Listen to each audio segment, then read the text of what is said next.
बयनिसिमबो खुलुमबाय लोगोसे नोंथांमोनखौ बयखौबो बरायबाय। बे समाव आङो नोंथांमोननि गेजेराव मोनसे गोदान भिडिअ लानानै फैबावबाय। नोंथांमोना भिडिअखौ फारियै जोबजासिम नायलांदो। दथि खेब आसामनि एमएलए आरो मन्त्रि जानानै प्रमिला रानी ब्रह्मआ ओनसोलनि जौगालु खामानि मावाखै। बे बाथ्राखौ बुंदों 30 नं कक्राझार सानजा जनजाति बिधानसभा बियाबनि इउपिपिएल दोलोनि बिजाथि बिटिआर गोरोबथानि सागानगिरि एबसुनि बारग' गाहाय नेहाथारि लरेन्स इस्लारि बिथाङा। बेनिखायनो बिटिसि खुंथाय गोहोआव थानाय इउपिपिएल बिजेपि आरो जिएसपि सोरखारा ओनसोलनि थागिबि रायजो राजाफोरनि जेंनाखौ बोस्रांनायनि थाखाय गोख्रोङै खामानि मावलांगोन होननानै बिथाङा फोरमायो। लोगोसे बिथाङा खौरांगिरिनि गेजेरजों बुंथिबावो दि बिटिआर ओनसोलाव रायजो राजाफोरा जाय दोलोआ काउन्सिलाव सोरखार सालायगासिनो दङ बैफोर हानजाजोंसो रायजो राजाफोरा थायो आरो बिटिसि ओनसोलाव मोनसे राजखान्थियारि सोलायनाय थासारि सोरजिनायनि थाखायनो बिटिसि ओनसोलाव थानाय मोन 2 बिधानसभा बियाबनि गेजेराव मोन 8 बियाबाव बिजेपि दोलोआ थोंजोङै इउपिपिएल दोलोखौ मदद खालामगोन आरो मोन 4 बियाबाव लोगोरि महरै बिसायख'थि गेलेगोन होननानै बिथाङा बुंथियो। दानिया फैबावदो गुबुन खौराङाव। दिनै 25 मार्च अदेबानि बृहस्पतिबार दिनैनि सानखालि मोनाबिलिनि 6 रिंगायाव फोजोबनो नांगोन गिबि खोलोबनि अदेबानि 27 मार्चआव रायजोआव मोन 47 बियाबाव जानो गोनां भट होनायनि बिसायख'थि फोसावदिंनायखौ। दिनै मोनाबिलिनि 6 रिंगानि उननिफ्राय बिसायख'थि जानो गोनां जायगाफोराव खालामनो हानाय नङा मेल सुबुं जथुमा एबा टिभि रेडिअ आरिनि गेजेरजों फोसावदिंनायखौ। भटारनि नोजोर बोनो थाखाय रावबो बिजाथि एबा दोलोआ खालामनो हानाय नङा हारिमुआरि हाबाफारि। आरोबाव फैबावदो गुबुन खौराङाव। मैया थांनाय 24 मार्च बुधबार खालि कक्राझार जिल्लानि गसाइगाव महकुमानि सिङाव थानाय शक्ति आश्रम मुंनि जायगायाव सासे सुबुंनिफ्राय 13 लाख रां बोखांनो हादों। पुलिसआ बोखांनो हानाय बे 13 लाख रांखौ मानि थाखाय आरो बबेसिम लांबाय थानाय जादोंमोन बेनि बागै दासिमबो जेबो फोरमायाखै। रांखौ मडेल कड अफ कन्डाक्ट सोलिबाय थासेयावबो मानो लांबाय थानाय जादोंमोन बिनि सायाव नायबिजिरनाय सोलिगासिनो दं होननानै पुलिस बिफाना फोरमायदों। दानिया फैबावदो गुबुन खौराङाव। 24 मार्च अक्ट'खौ कक्राझार जिल्लानि पटबजरा महकुमानि टिपकायाव कक्राझार जिल्ला टिभि होबथाग्रा गौथुमनि बानजायनायाव सानसेनि हाबाफारिजों मैया थांनाय बुधबाराव मुलुगनां टिभि सान हिसाबै फालिदों। मुलुगनां टिभि सानजों लोब्बा लाखिनानै टिपकाय गोजौ फरायसालिनिफ्राय सांग्रांथियारि हानजा सुरनाय हाबाफारिबो मावफुंलांदों। मुलुगनां टिभि सान 24 अक्ट'खौ कक्राझार जिल्लानि टिपकाय जौमा फरायसालियाव फालिनायनि गुबै थांखियानो जादों टिपकाय ओनसोलखौ टिभि बेमारनिफ्राय उदां खालामनाय आरो टिभि बेरामनि फारसे सांग्रांथि होनाय। दानिया फैबावदो गुबुन खौराङाव। मिन्थिनो मोन्दों ट्रेक्टर सालायना नखर दैदेनबोनाय चिरां जिल्लानि खासिकत्रा फाथरगाव गामिनि रबिन बसुमतारिया थांनाय 2 मार्चनिफ्रायनो जाब्रबथायजों थोंसे आथिं बायनानै बिसनायाव गोग्लैसोना दङ। रबिन बसुमतारिनि जोनोमगिरि बिमाया गावनि फिसाज्लानि आथिं बायनायखौ लानानै सुख'हायै दुखु आरो गावनि फिसाज्लानि आथिंखौ फाहामथाय होनो थाखाय बिटिआर हालामनि रायजो राजाफोरनिसिम जा हायो रां अनसुंथाइ हरनो थाखाय खावलायहरदों। नोंथांमोना जुदि गरफा गरनै रां अनसुंथाइ हरनानै मदद होनो गोसोब्ला नैबे होखानाय नखरनि एकाउन्ट नाम्बार बेवहाय हरनो हागोन। आरोबाव फैबावदो गुबुन खौराङाव। मैया थांनाय 24 मार्च अदेबानि बुधबार खालि बर'नि खौरां बिजों फोसावग्रा सानसेयारि बड'सा खौरां बिलाइनि जोनोम सान फालिदों।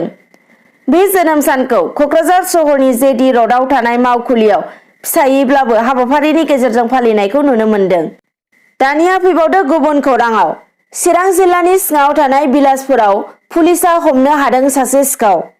सुलुङाव मिथिनाय बायदिब्ला पुलिस बिफाना सोदांनाय थाव सिखावनि सायाव थांनाय 23 आरो 24 हराव नायबिजिरगासिनो दंखायोमोन आरो बिथांमोननि अपारेशन खालामनाया जाफुंसार जाबाय आरो सासे सिखाव हमनो हाबाय। सुलुङा फोरमायबावनाय बायदिब्ला सिखावजों लोगोसे 700 लिटार पेट्रल आरो गंसे मारुति एल्ट' कार हमनानै मोन्दों। आरोबाव फैबावदो जम्मु काश्मीरनि अनंतनाग मुंनि जायगायाव हाथियारजों लोगोसे गंसे प्राइभेट गारिनि ड्राइभारखौ खानो हादों। बे गारिया मा हानजाजों दैथायहरजानाय आरो बेखौ मा जायगानिफ्राय लाबोनाय दासिमबो मिथिनो मोननाय जायाखै आरो बेखौ नायबिजिरनाय जागासिनो दं होनना खौरांफ्राय मिथिनो मोन्दों। दानिया फैबावदो गुबुन खौराङाव। मैया थांनाय 24 मार्च बुधबार खालि बाक्सा जिल्लानि बेन्दोंआव थानाय हस्तिनापुर बिजनी मौजा दखरा दुलाराय बर' फरायसा आफादनि बानजायनायाव बड'फा गोजोरथियारि मावथांखि बेखौ नोजोर बोना सानसेनि हाबाफारिजों बुलुर बादायलायनाय हाबाफारि खुंफुङो। बे हाबाफारियाव बाक्सा जिल्ला एबसुनि आफादगिरि उमेश दैमारी बिथाङा फुंनि समाव गेलेग्रा थिलिखौ बेखेवनायजों लोगोसे दुलाराय बर' फरायसा आफादा जायखिजाया गेलेनाय, हारिमु, आबाद मावनाय गासै बिथिंखौबो नोजोर खालामनो थाखाय खावलायो। लोगोसे लाइमोनफोरखौ ड्राग्स जानाय, फेग्रा मुवा बाहायनायनिफ्राय गोजानाव थानो खावलायदों। आरोबाव फैबावदो, गुबुन गुबुन रायजोआव बिधानसभा बिसायख'थिनि थियारि जानाया गोख्रोङैनो सोलिगासिनो दङ। बेबायदि समाव कर'ना भाइरासनि साग्लोबनाया बारानि सायाव बारा जाबोनो हमदों आरो बे समाव आसाम रायजोआवबो गोदानै 52 कर'ना जिउसाजों साग्लोबजानाय सुबुं मोननो हादों आरो सासे सुबुंनि जिउ खहा जादों होननानै सुलुङा फोरमायदों। आरोबाव फैबावदो गुबुन खौराङाव, मोनसे समनि 28 नं तामुलपुर बिधानसभा बियाबनि बारग' एमएलए सन्दी बसुमतारी बिथाङा मैया थांनाय 24 मार्च बुधबार खालि हाग्रामा मखिलारि दैदेननाय बिपिएफ दोलोखौ नागारनानै प्रमद बर' दैदेननाय इउपिपिएल दोलोआव जयेन जाफैबाय होनना खौरांनिफ्राय मिथिनो मोन्दों। दानिया फैबावदो गुबुन खौराङाव, 69 नं सोनाब क'क्राझार बिधानसभा बियाबनि बिपिएफनि बिजाथि बिथां रबिराम नार्जारिया कसुगाव बाजाराव बिसायख'थिनि फोसावदिं मावख' बेखेवदों। बे हाबाफारियाव बाहागो लानानै हेफाजाब होफैदों 29 नं गसाइगाव बियाबनि बिपिएफनि बिजाथि बिथां माजेन्द्र नार्जारिया। बाहागो लानाय सानैबो बिजाथिया गावसोरनि देरहासारनायाव बेरेखा दोलोनि बिजाथिफोरा जेबो रोखोमनि हेंथा होफैनो हाया होननानै बिथांमोना बुंथियो। आरोबाव फैबावदो गुबुन खौराङाव, बिटिसिनि हाजार हाजार रायजोफोरनो हानि मोनथाय होनो नाजानायखौ बिपिएफ कंग्रेस दोलोआसो हेंथा होगासिनो। बे बाथ्राखौ बुंदों बिटिआरनि हाग्रा बिफाननि मावफुं सोद्रोमा एम रनजित बसुमतारी बिथाङा। बेनिखायनो रनजित बसुमतारी बिथाङा रायजोफोरनो गावनि मोननांगौ मोनथायखौ होहोनो थाखाय फैगौ आसाम बिधानसभा बिसायख'थियाव बिजेपिनो भट होनो थाखाय रायजो राजाफोरखौ खावलायदों।